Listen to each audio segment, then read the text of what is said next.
Sheriff Guthrie, this is a terrible idea. Sheriff Guthrie slid the pump shotgun out of the trunk of his cruiser. It was one of the new ones, the bullpup that he had had to fight for during the budgetary reviews this summer. The council wanted to know why he needed a riot gun in a sleepy little town like this, but Sheriff Guthrie supposed that this was exactly why he needed something like that. If he was going to go into the woods to hunt a creature, then he would have rather taken a missile launcher than this stubby little thing. He supposed beggars could not be choosers, though. At least let us come with you. Going in there by yourself would be a death sentence. Deputy Parks and Deputy Woods were trying to talk him out of going into the forest, but there wasn't a lot they could do to dissuade him.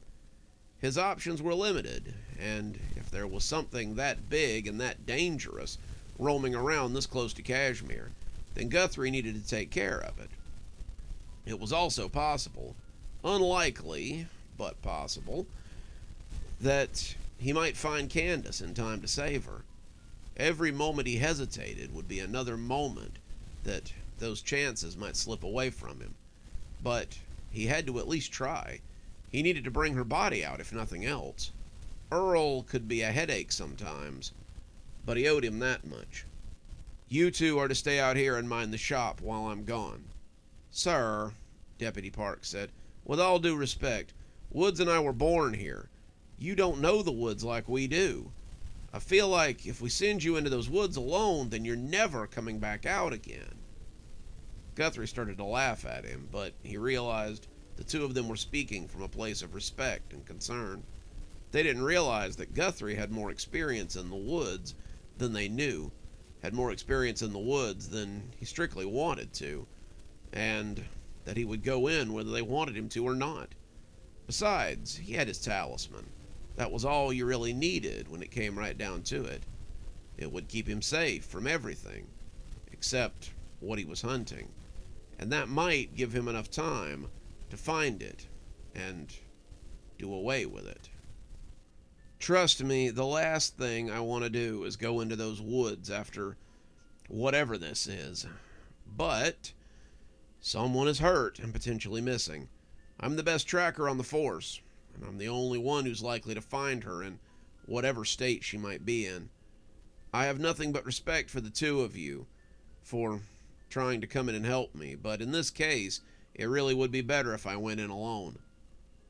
I wonder which of them will take your place after the beasties gobble you up. Guthrie tried not to wince as Sheriff Masterson whispered in his ear. He didn't particularly want to go into the woods, especially not with this old ghost in tow, but he felt as if he needed to go more than anything else.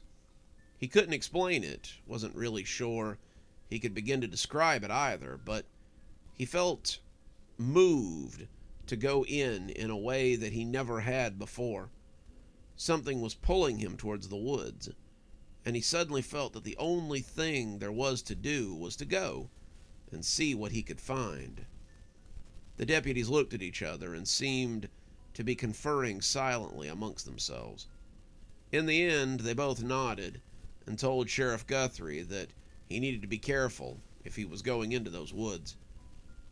Both of them had been on the force longer than he had. They had both been here when he had arrived, and they knew that the people who often went missing in those woods around Stragview never came out again. Despite the fact that he gave them a lot of shit for being irresponsible, they both knew that he rode them so hard because he wanted them to do better, wanted the department to be taken more seriously, wanted them to live long enough to be considered for sheriff too, if that's what they wanted. Parks went back to his cruiser, asking the sheriff to hold on for a minute, and came back with the long-range emergency walkie that he kept in the trunk. Just like you tell us, check in every hour. If you get hurt, then use the little button to send an emergency signal, and we'll come get you. If you find her and she's hurt, then use the button as well, and we'll come in with the park rangers. Come back out, Sheriff. We still have business here in town, and neither Woods nor I are ready to fill your shoes just yet. Guthrie felt his eyes mist a little as he took the walkie, but those feelings were squashed pretty quickly as the old ghost cackled behind him. "Well, ain't that sweet? I wonder which one of 'em will die for you before the year's out. How many more people on the force will you get killed with your big city ways and your failure to understand?" Guthrie didn't respond. He put the walkie on his belt, slung the shotgun around his shoulder, and checked to make sure his pistol was in its holster. Then he clicked the light on the nose of the shotgun and headed off into the woods. Deputy Parks and Deputy Woods watched him go, wondering if he would ever come back out again. In truth, Sheriff Guthrie was wondering about the same thing. The Barker was standing outside the shed when Sam arrived. He looked distressed, but also curious. He was looking at the door to the haunted house that had been freshly painted and newly decorated, and he didn't seem to know just what to do. "August came to find me. He said he and Tobias had gone in to destroy my haunted house. The fools didn't realize that it wasn't something real. It's a glamour that could not be destroyed by the likes of them. Whatever August saw inside upset him badly, and he stumbled out and made a run for the concession stand. Unfortunately, he lost track of Tobias inside. I don't know where Tobias is, but I'm unable to find him inside the depths of the house." Sam looked at him quizzically. "Isn't it your glamour? How is it that you can't find him in something that you made?" The Barker only shrugged. "I weave the magic, but I do not shape what they see. They are as responsible for what they craft as I am. And right now, Tobias is lost in that miasma. I can't find him because he does not wish to be found. But you may have better luck. Your own powers are stronger than mine. You may be able to succeed where I could not." Sam looked at the opening to the haunted house and felt his insides squirm a little.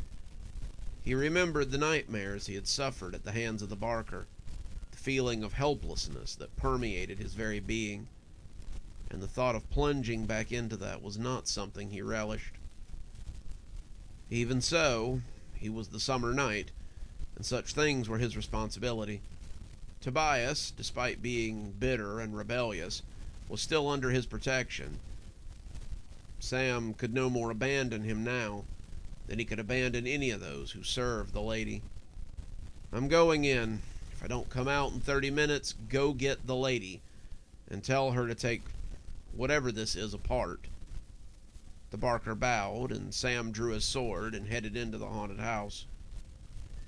He should have walked in, taken a dozen steps, and then banged into the back of the shed.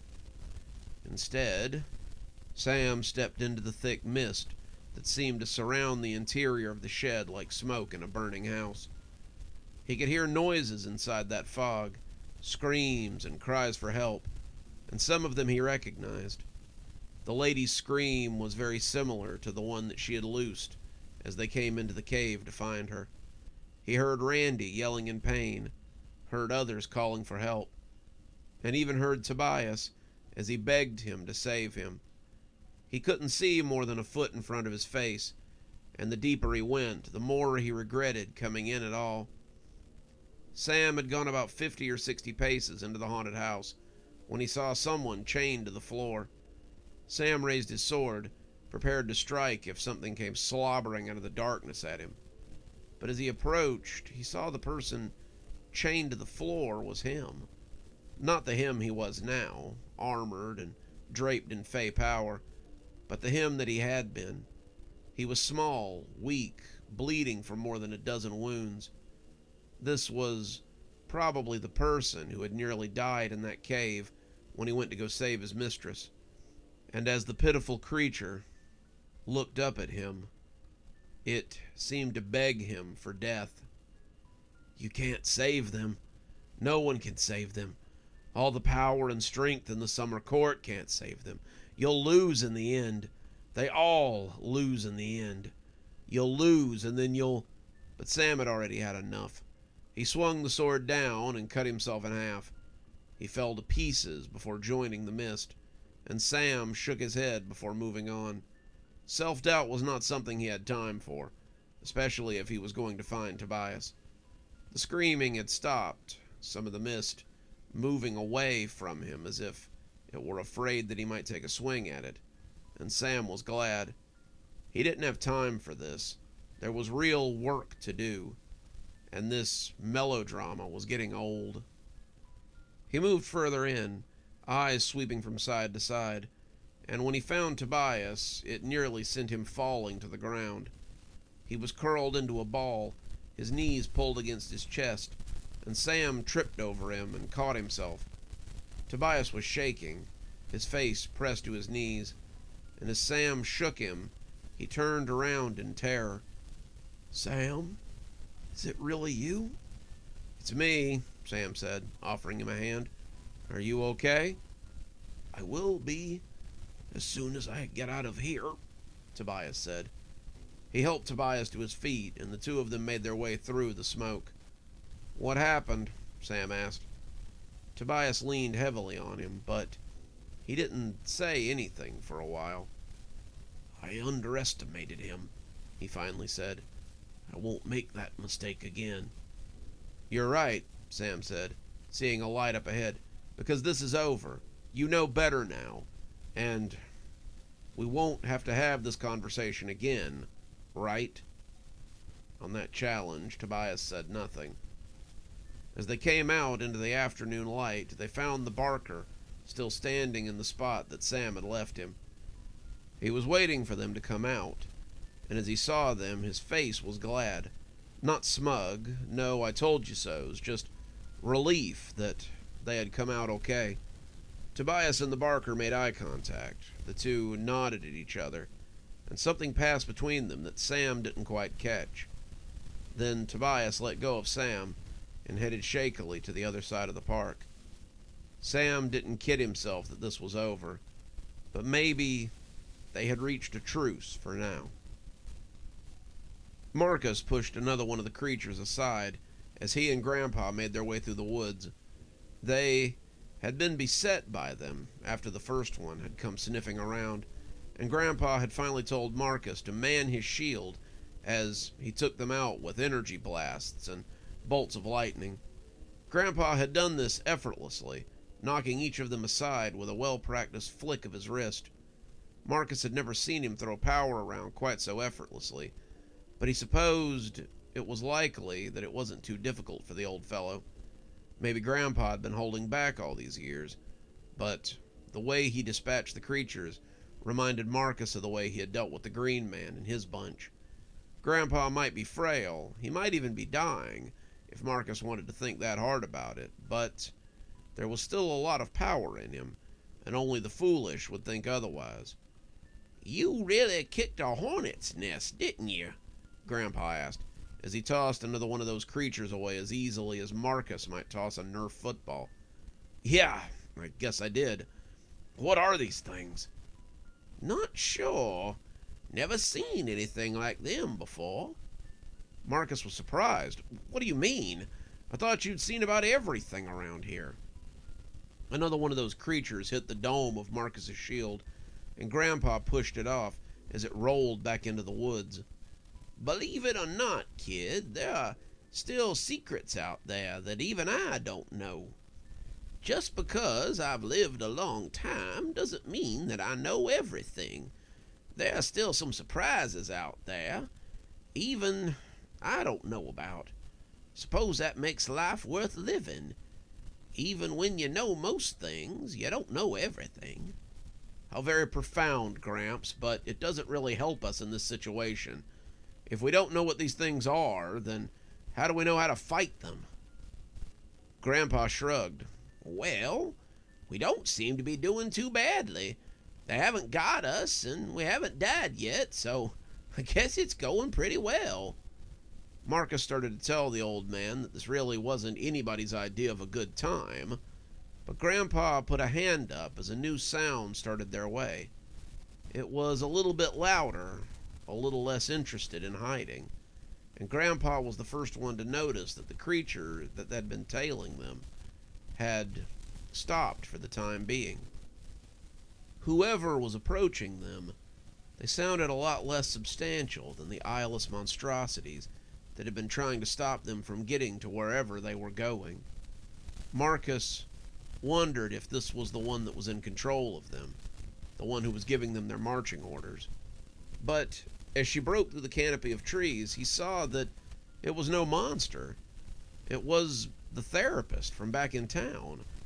It was strange to see Dr. Winters wandering around out here, but here she was in the middle of the night, looking as if she were out for nothing more strenuous than an evening stroll. "Well, well, if it isn't my two favorite wizards. I didn't expect to find any company out here on the trail. I might have known that you'd be the one sending these creatures our way," Grandpa growled. "You must be up to no good out here if you're trying to keep it a secret." About that time, something snarled and jumped through the brush at the pair of them. Marcus centered his shield, but the doctor was quicker. Dr. Winters raised her hand and brushed the creature aside with no more effort than Grandpa had, and as it soared back into the trees and out of sight, she turned back to the two of them with a smile. "You were saying?" Grandpa gave her a gummy grin. "I stand corrected. It appears that maybe you are not the orchestrator of our difficulties. I don't suppose you'd like some company on your walk. I've a feeling we might be heading to the same place." Dr. Winters smiled. "I have a feeling you might be right. I would actually like some company, as it turns out. Perhaps you can regale me with one of your stories while we make our way to wherever it is you're going. I hear most of your charm is in your wild and fantastic tales." Grandpa smiled as he offered her his arm. "Ma'am, it would be my pleasure." Good evening, everyone. It's me, Dr. Plague. Thank you so much for joining us for tonight's show. If you think you might like a little more spooky in your life, then please feel free to click on one of the videos we have up here. Maybe look at one of the playlists if you're trying to get caught up. I know, there's so many videos on the channel. There's so many series that are going at the same time. Sometimes you just need a little refresher course, and I gotta say, I always enjoy the views. If you're not subscribed, feel free to hit that subscribe button. Maybe hit the bell so you don't miss anything. We upload a lot on this channel, so you won't want to miss a single story as they come out. If you'd like to support the channel, you can click on the Amazon link down there. There's quite a few books in my Amazon account. You can have a look, and if you'd like a signed copy, get up with me through email, and I'll be happy to work something out with you. Also, there's links to my Patreon, and you can become a member on the channel if you'd like your spooky a little bit early. Patrons and members on the $5 tier get their videos 12 hours early. That's in the morning as opposed to in the evening. Patrons at the $10 level also get a signed copy of my book anytime I write one. Speaking of my patrons, you should see them appearing right now. Just wanted to take a minute to say how much I appreciate all of you. Patrons, subscribers, however you give to the channel. I really appreciate everything you do, and it truly touches me that you have chosen to support the channel in this way. Well, that's enough for now. Till next time, Dr. Plague, signing off. Have a wonderful evening.